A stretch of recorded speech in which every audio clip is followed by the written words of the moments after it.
एक चांदपुर नामक जंगल था। जंगल में सोनू और मोनू नाम की दो चिड़िया रहती थी। दोनों बहुत अच्छी दोस्त थी और एक साथ रहती थी। एक दिन सोनू ने कहा, मुझे बहुत भूख लगी है, सुबह से कुछ नहीं खाया।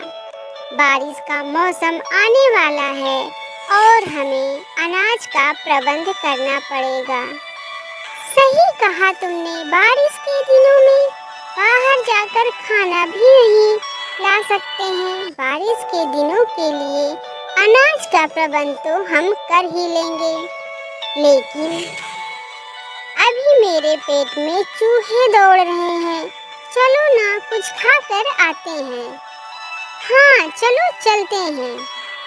और वहीं बगल में ही एक काला कौवा रहता था, जो कि बहुत आलसी और निकम्मा था और वह छोटे पंछियों को बहुत ही परेशान करता था। दोनों चिड़ियों को देखकर कौवा बोलता है, अरे, ये दोनों कहाँ जा रही हैं? और दोनों बहुत ही खुश दिख रही हैं। लगता है आज ये बहुत ही खुश हैं।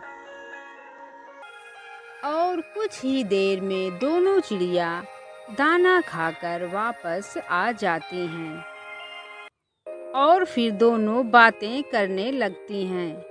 बारिश का मौसम आने वाला है और अंडे देने का भी समय हो गया है। हमें अपना घर जल्दी से जल्द बनाना पड़ेगा। जरूर अंडे देने का समय हो गया है। मुझे दोनों पर नजर रखनी पड़ेगी।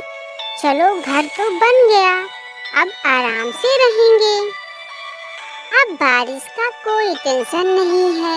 हमारा घर तो बहुत ही अच्छा बन गया है और हमारे घर में पानी भी नहीं आएगा।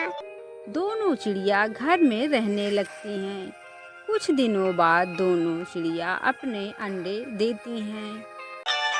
हम दोनों खाना लेने बाहर जाएंगे तो हमारे अंडे अकेले रहेंगे। तब घर पर कोई नहीं रहता। कोई बात नहीं, इसका उपाय मेरे पास है। हम अब बारी बारी खाना ढूंढेंगे। किसी एक को घर की पहरेदारी करनी पड़ेगी और एक खाना लेने बाहर जा सके। हम ऐसा ही करेंगे। दोनों ने जैसा सोचा था वैसे ही बारी बारी खाने के लिए जाती थी और ऐसे ही कुछ दिन बीतने लगता है।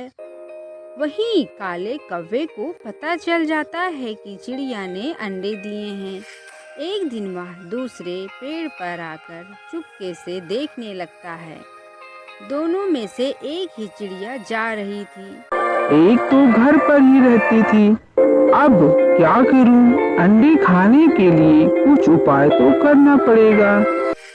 दूसरे दिन फिर से काला कौवा अंडा खाने के लिए आ जाता है।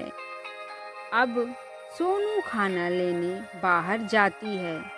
तब चुपके से काला कौवा पेड़ के पीछे छिप जाता है। तब काला कौवा बोलता है, अरे, सोनू तो बहुत ही परेशानी में है, उसको कोई बचाए। ऐसा सुनकर मोनू परेशान हो जाती है और बाहर आती है। बाहर तो कोई नहीं है, ऐसा कौन बोला होगा? और उसकी बात सही निकली तो क्या होगा? अब मैं क्या करूं? सोनू मुसीबत में होगी, मुझे जल्दी जाना पड़ेगा। थोड़ी ही देर में मदद करके वापस आ जाऊंगी।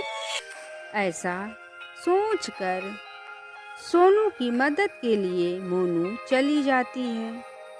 काले कौवे को यही चाहिए था। वह जैसे ही मोनू जाती है, पीछे से आकर सारे अंडे खा जाता है और चला जाता है। सोनू खाना खाकर वापस आ जाती है और देखने लगती है कि घर पर तो कोई नहीं है। हे भगवान, मोनू कहाँ चली गई होगी और हमारे अंडे भी नहीं हैं। क्या हुआ होगा यहाँ पर? सोनू आसपास देखने लगती है। बहुत ढूंढने पर भी मोनू और अंडे दोनों ही नहीं मिलते हैं। सोनू उदास होकर बैठ जाती है और रोने लगती है। वहीं दूसरी ओर मोनू को सोनू कहीं नहीं मिलती। सोनू वो तो कहीं नहीं है, मुझे घर वापस जाना चाहिए। वहाँ घर पर अंडे अकेले हैं। मोनू जल्दी से उठकर वापस आ जाती है तो देखती है कि सोनू तो घर पर आ गई है और वह रो रही है। तुम यहाँ कैसे आ गई? तुम तो जंगल में फंस गई थी ना? किसने कहा मैं मुसीबत में थी? नहीं तो मुझे तो कुछ नहीं हुआ था। मोनू, तुम पहले बताओ कहाँ चली गई थी अंडों को छोड़कर, और हमारे अंडे कहाँ हैं? तब मोनू सोनू को सारी बातें बताती हैं और फिर दोनों बहुत ही दुखी हो जाती हैं और वह सोचने लगती हैं कि आखिर हमारे अंडे को किसने खाया होगा। तभी मोनू को याद आता है कि रास्ते में काले कौवे ने हमें जाते हुए देखा था और वह जान जाती है कि हमारे अंडे को शायद काले कौवे ने ही खाया होगा। और वो दोनों एक योजना बनाती हैं और वह सोचती हैं कि अब काले कौवे को हम फंसाकर ही रहेंगे। और फिर दोनों चिड़िया काले कौवे के पेड़ के बगल ही बैठ जाती हैं और आपस में बातें करने लगती हैं। हमारे अंडे को तो कोई खा गया, लेकिन हमारे दूसरे अंडे के बारे में किसी को पता नहीं चलने देंगे। इस बार हम अपने अंडे को बहुत ख्याल से रखेंगे। क्या सब काले कौवे को सुनाई देने के लिए दोनों चिड़िया खूब अच्छे से बातें करती हैं और वह बातें करके उड़ जाती हैं। काला कौवा कहता है, कल सुबह अंडे को खाने के लिए मैं दोनों चिड़ियों को फिर से बेवकूफ बनाऊंगा। और फिर योजना के अनुसार सोनू चिड़िया बाहर चली जाती है। तभी काला कौवा पेड़ के पीछे से बोलता है, सोनू चिड़िया मुसीबत में है। और मोनू चिड़िया कुछ दूर तक जाती है और वह दोनों पेड़ के पीछे से छिपकर देखने लगती हैं।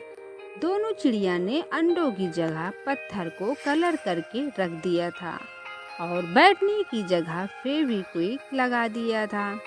जैसे ही काला कौवा अंडा खाने के लिए जाता है, उसका पैर चिपक जाता है और जैसे ही अंडे को खाता है बोलता है, अरे अरे, ये मेरी चोंच को क्या हो गया? अरे मेरी चोंच ही टूट गई है। और फिर दोनों चिड़िया आ जाती हैं और अपने अंडे चोर को पकड़ लेती हैं। फिर जंगल के बाकी पक्षी मिलकर काले कौवे को जंगल से बाहर निकाल देते हैं।